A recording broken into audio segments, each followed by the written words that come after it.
In this video, you will be learning continuity, which is connected to the limit unit. It is an important topic for AP Calculus exam, especially for AB exam. So let's get to the video.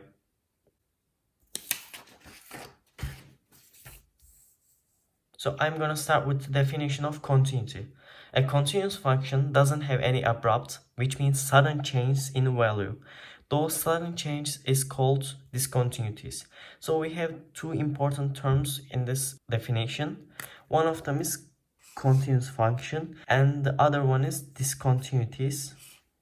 Continuous function means a function with continuity, and the sudden change which makes a function not continuous is called discontinuities. In order for a function to be continuous, there are three important conditions.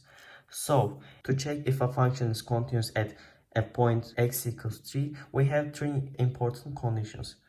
The first condition says that fc must be equal to a number, which means that fc must be defined at x equals c. Second condition states that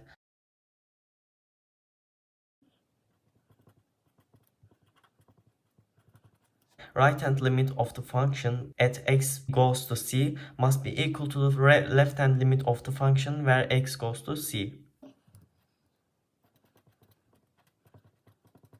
And the third rule says that fc must be equal to the limit of the function where x goes to c. If three of these conditions are held, it means that the function is continuous at x equals c.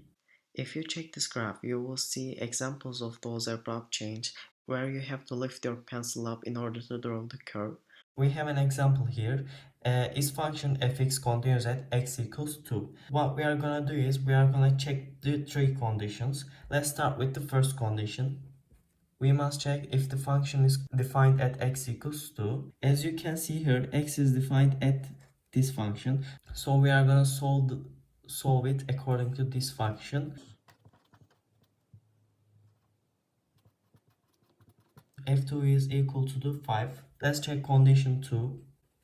For second condition, we are going to check if the right hand limit of the function equals to the left hand limit of the function where x goes to 2. Since x values that are greater than 2 is defined at this function, we are going to check limit of this function. Since x values that are smaller than 2 is defined at this function, we are going to check it by this function.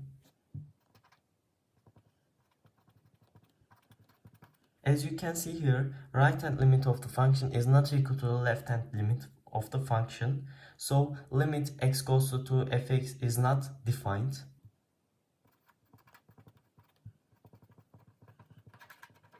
Since condition 2 is not held, we don't need to check the third condition, and by that we can say that this function is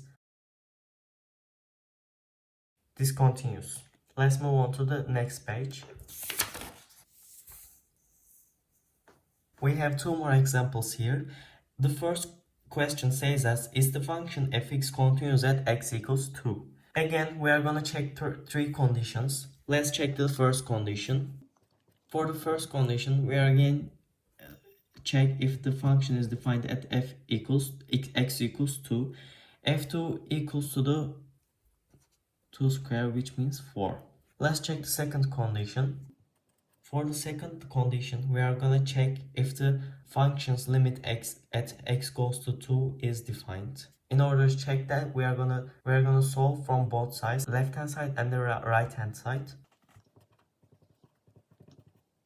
Since x values greater than 2 are defined here, we are going to solve it by this equation. And we are going to check left hand sides. Since x values smaller than 2 is defined here, we are going to solve according to this equation. So we can say that limit x goes to 2 is defined for this function. And we are going to check the third condition. As you can see, f2 is equal to 4 while limit of the function where x goes to 2 is 3. So they are not equal to each other. I'm gonna write that down. Since the condition 3 is not held, we can say that the function is discontinuous at x equals 2.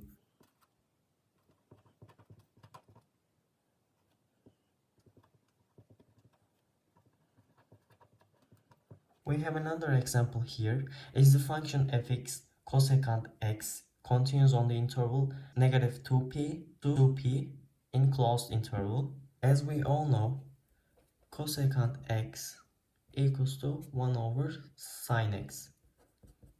And since the denominator is sine x, we all know that the function will not be defined at some point like 2 pi or pi.